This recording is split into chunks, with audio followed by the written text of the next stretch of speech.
DRMC Islamic cultural club কর্তৃক আয়োজিত আজকের এই third DRMC national Islamic cultural festival and book fair 2026-এ আপনারা যারা উপস্থিত হয়েছেন তাদের সবাইকে জানাচ্ছি আন্তরিক শুভেচ্ছা এবং মোবারকবাদ।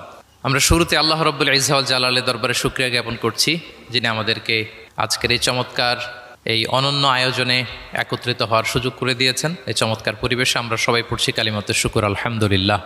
আল্লাহ রাসূল সাল্লাল্লাহু আলাইহি ওয়া আলিহি ওয়াসাল্লামের প্রতি লাখো কোটি দুরুদ এবং সালাম প্রেরণ করে আমি আমার মূল আলোচনা শুরু করছি। আজকের এই চমৎকার প্রোগ্রামের সভাপতিত্ব করছেন অত্র প্রতিষ্ঠানের সম্মানিত principal brigadier general doctor Mohammad Jaber Hossain. আজকের এই প্রোগ্রামে বিশেষ অতিথির আসন অলঙ্কৃত করেছেন জাতীয় সংসদের মাননীয় হুইপ মহোদয় জনাব মিয়া নুরুদ্দিন আহমেদ অপু এমপি। আমাকে সুনির্ধারিত একটা টপিকে কিছু আলোকপাত করতে বলা হয়েছে। টপিকটা হচ্ছে দ্য এক্সাম্পলারি প্রফিটিক বিহেভিয়ার, অর্থাৎ আল্লাহ রাসূল সাল্লাল্লাহু আলাইহি ওয়া আলিহি ওয়াসাল্লামের অনুপম চরিত্র, ওনার আচরণ কেমন ছিল, আল্লাহ রাসূল সাল্লাল্লাহু আলাইহি সাল্লামের বিহেভিয়ার কেমন ছিল, উনি মানুষের সাথে কেমন করে মিশতেন, কিভাবে ইন্টারেক্ট করতেন, ডিলিং করতেন, এবং সেখান থেকে আমাদের প্রাত্যহিক জীবনে আমাদের ডে টু ডে লাইফে আমরা আসলে কি শিখতে পারি সেই বিষয়টা নিয়ে আমরা কিছু আলোকপাত করবো ইনশাআল্লাহ বিইذনিল্লাহ। আম্মাজান আয়েশা রাদিয়াল্লাহু তাআলা আনহাকে যখন জিজ্ঞেস করা হতো যে কাইফা কানা খুলুকু রাসূলিল্লাহ, হে আম্মাজান আমাদের প্রিয় নবীজির আচরণ কেমন ছিল, তিনি বলতেন কানা খুলুকুহু আল কোরআন, রাসূল সাল্লাল্লাহু আলাইহি ওয়াসাল্লামের আচরণ ছিল কোরআনের আচরণ।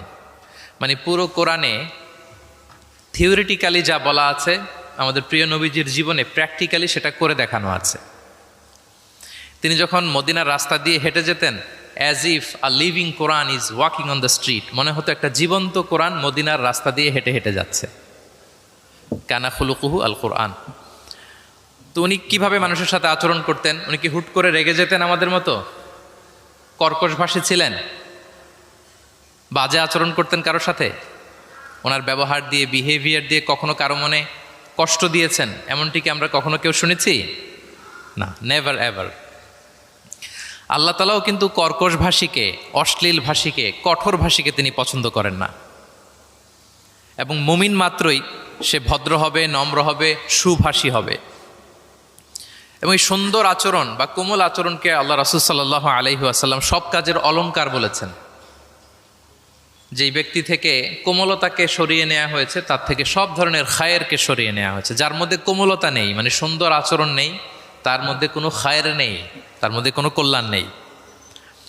আমরা যদি আল্লাহ রাসূল সাল্লাল্লাহু আলাইহি ওয়া আলিহি ওয়াসাল্লামের পুরো